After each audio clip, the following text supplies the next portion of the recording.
یک نکته براتون بگویم، تصوف بهترین راست، قوی‌ترین راست، مستحکم‌ترین راست، نزدیکترین راه به خداست.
وقتی که تو بیعت میکنی به همراه یک پیر، او پیر به همراه پیر خود بیعت کرده، او پیر به همراه پیر خود بیعت کرده، آخرش میرسه به صدیق اکبر با نبی مکرم صلی الله علیه و سلم بیعت کرده. نسبت صوفیه غنیمت الکبری. متاسفانه امروز هم خرافات در دین بظاهر مسلمانان هم هست، چه این مسلمانان شیعه باشند چه سنی باشند.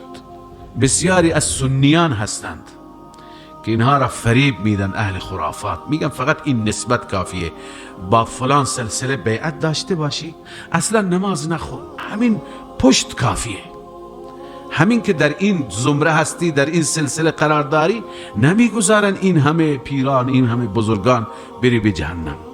این وغرهم فی دینهم. باز به شیعه میگن که همین که مداحان میگن همین که بالاخره با اهل بیت محبت داشته باشی و برای اهل بیت سالانه یکی دو بار اشک بریزی، هر چی دلت میخواد انجام بده، اصلا نماز نخون، اصلا زکات و صدقه نده، همین اشکی که میریزی همین تو را چی میکنه؟ نجات میده، فردا بالاخره شستشویت میکنه. اینها خرافاتی هستند که بنده معتقدم اینها از کجا آمدن؟ از اونجایی که یهودی ها به پیروان خودشون میگفتن شما چون انبیا زاده هستید، پیغمبر زاده ها هستید، شما اصلا امکان نداره به جهنم بری. همون ایام مشخصی که پدران شما در حدود 40 روز گوساله پرستی کردن، همون مقدار. بس این چیه که اینها را بدبخت کرده؟ مسلمان هست و نماز نمیخونه، مسلمان هست و پایبندی نمیکنه و دلش گرمه که من فلان باور را دارم، فلان اعتقاد را دارم. و غرهم فی دینهم ما کانوا یفترون. در دینشان اینها را چه چیزی فریب داده؟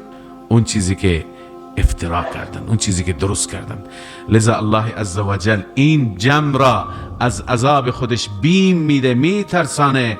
الله میفرماید فکیف اذا جمعناهم، چگونه خواهد بود، یعنی چه حال زاری خواهند داشت، چه وضعیت اسفناکی خواهند داشت. اذا جمعناهم، وقتی که ما اینها را جمع میکنیم، لیوم لا ریب فیه، جمع میکنیم برای آن روزی که هیچ شکی در اون روز نیست. اون وقت نه ولی نجات میده، نه پیر نجات میده، هیچ کسی نجات نمیده. انسان را ایمانش نجات میده و عملش نجات میده.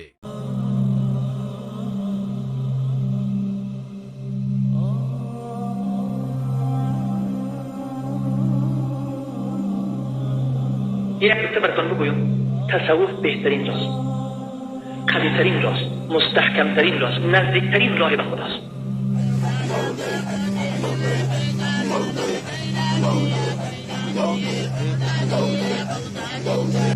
به نام تصوف، به نام صوفیگری در اسلام اصلا چیزی وجود نداره. یک طبقه گمراه ضاله، یک طبقه که در شرک و کفر و خرافات گرفتار است.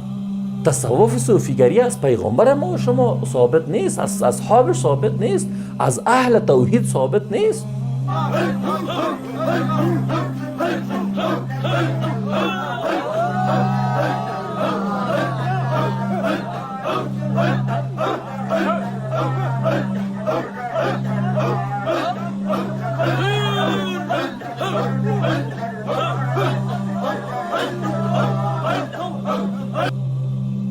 یک طبقه خود ساخته و خود بافته گمراه هست که اکثریت مسلمان ها را اینها سالهای سال فریب دادن. این خانقاه ها یعنی چی؟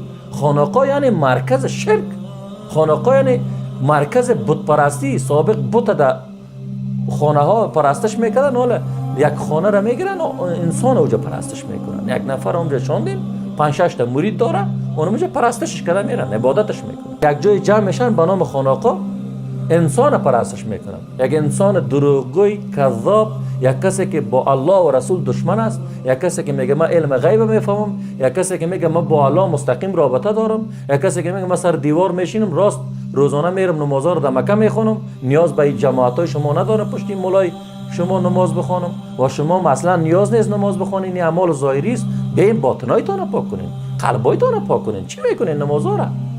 اصلا نیاز ندارین شما. شما که دست پای مرا گرفتین خلاص وارد جنت میشین، جهنم به شما میگه حرام میشه. وقتی که تو بیعت میکنی به همراه یک پیر، او پیر به همراه پیر خود بیعت کرده، او پیر به همراه پیر خود بیعت کرده، آخرش میرسه به صدیق اکبر. صدیق اکبر با نبی مکرم صلی الله علیه و سلم بیعت کرده. نسبت صوفیه غنیمت الکبری. مقصد سال از مدام در خدمت ما باشه. باز ما که مردم در خدمت بچیم، باز بچه مرد در خدمت نواسیم، نواسیم مرد در خدمت کواسیم. اینم تو ما سلسله داریم، سلسله بیعت داریم. پیر فلان، پیر فلان، پیر فلان. همین خودش گمراهی است.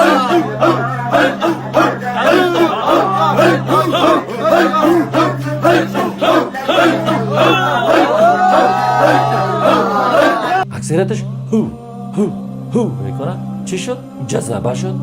چی شد؟ ذکر الله شد. معاذالله ذکر الله میطور است. الله در قرآن تو رو چی میگه که چطوری ذکر بکن؟ الله را میگه ذکر کنه بسیار با آرامی و آرامش. و وقتی که شما الله را ذکر کنید قلب شما آرام میشه. الله نگفته که وقتی شما الله را ذکر کنید خیز بزنید.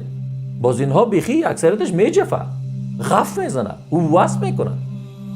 حالا امی ذکر است؟ امی در اسلام ربطی داره؟ خودتان بگوی، عقلا بگوی امی در اسلام ربطی داره؟ اصلا وجود نداره.